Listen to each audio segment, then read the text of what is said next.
Wisteria, energy, twister.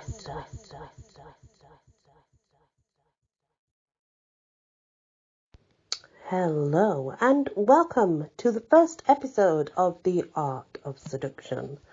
So what we're going to do, actually, we're going to start with characters. What I mean by a character is there's different places you can be put in. We characterize them.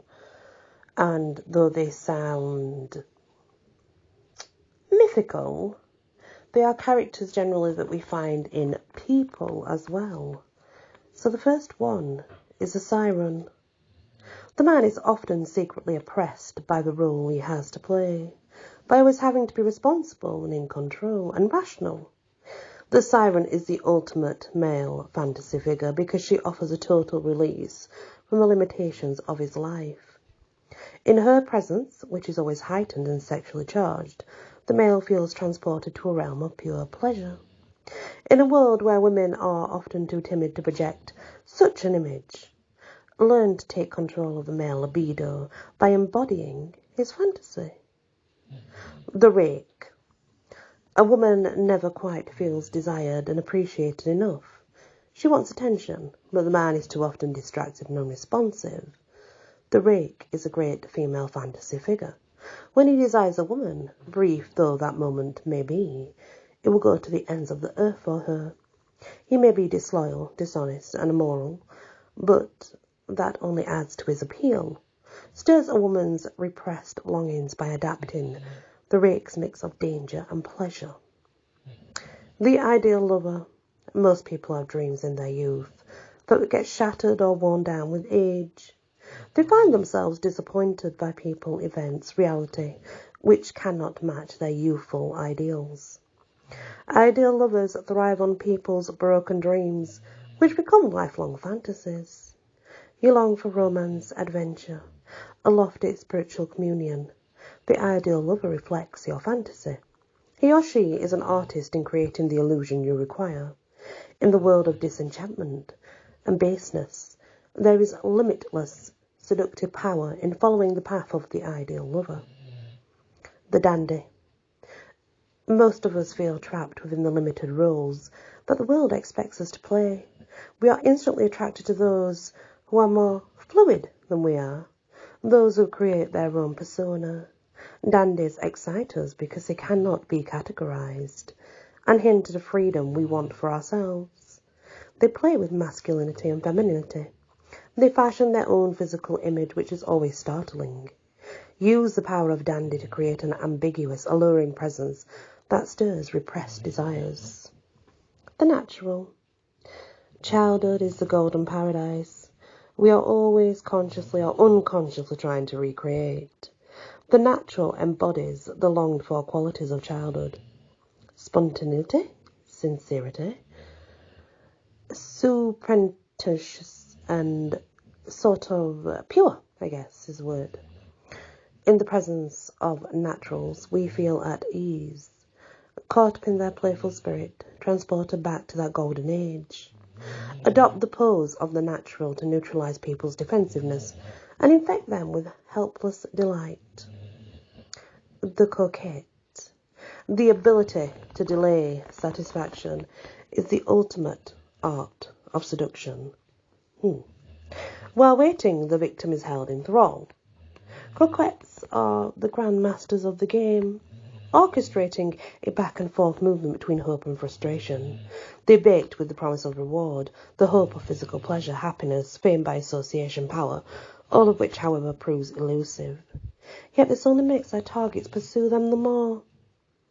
Imitate the alternating heat and coolness of the coquette, and you will keep the seduced. Right at your heels, the charmer. Charm is seduction without sex. Charmers are consummate manipulators, masking their cleverness by creating a mood of pleasure and comfort. Their method is simple. They deflect attention from themselves and focus it on their target. They understand your spirit, feel your pain, adapt to your moods. In the presence of a charmer, you'll feel better about yourself. Learn to cast a charm spell by aiming at people's primary weaknesses, vanity and self-esteem. The charismatic. Charisma is a presence that excites us. It comes from an inner quality, self-confidence, sexual energy, sense of purpose, contentment. The most people lack and want. And this quality radiates outward, permeating the gestures of charismatics, making them seem extraordinary and superior. They learn to heighten their charisma with a piercing gaze, fiery oratory, an air of mystery. Create the charismatic illusion by radiating intensity while remaining detached. The star. Daily life is harsh, and most of us constantly seek escape from it by fantasies and dreams. Stars feed on this weakness, standing out from others through a distinctive and appealing style. They make us want to watch them. At the same time, they are vague and ethereal, keeping their distance, only letting us imagine. Their dreamlike quality works on the unconscious. Learn to become an object of fascination by projecting the glittering but elusive presence of the star. The anti-seducer. Seducers draw you in by the focused individual attention they pay to you. Anti-seducers are the opposite, insecure, self-absorbed, and unable to grasp the psychology of another person. They literally repel. Anti-seducers have no self-awareness and never realize when they are pestering, imposing, or talking too much. Root out anti-seductive qualities in yourself and recognize them in others. There is no pleasure or profit in dealing with the anti-seducer. And that's part one. Those are the characteristics of what is in our personalities, what they are called, and why they are called them. So, your task now is simply this. Sit, listen, and look within yourself. Which are you? Don't pretend that you don't know which you are, because we all know which we are. That's a dead cert. That's your first task, guys. Which one are you?